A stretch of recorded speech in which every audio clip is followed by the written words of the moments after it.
Hey, I'm always someplace looking at a living wall, and this is one of ours. This is Rogers Gardens in California, in Orange County.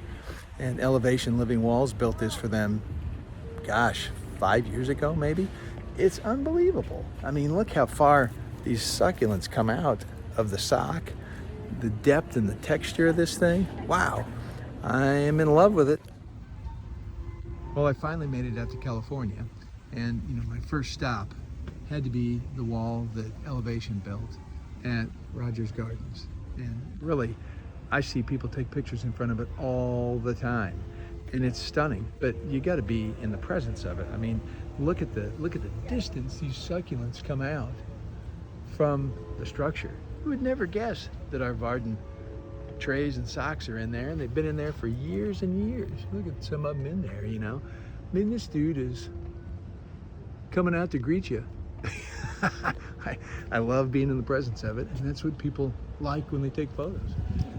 That sign just doesn't quite do it justice. It's a Varden living wall, vertical garden installed by Elevation Living Walls using our products. They're very simple, very flexible, and amazing products, to be honest with you. I mean, I'm always amazed at what skilled practitioners are able to do with our simple products.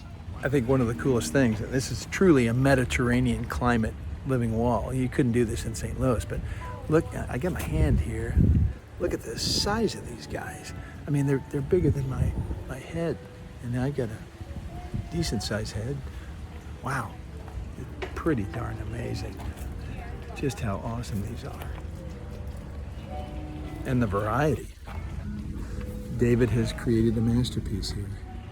So I'm on one end of this. It's a double-sided wall, which makes it even cooler.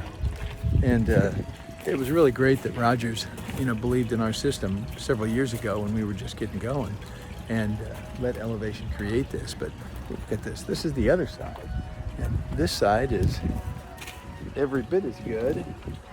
I've got David Bishop with Elevation right there, admiring his handiwork, and I am too. Dave, get in here and catch a little bit of this video with me.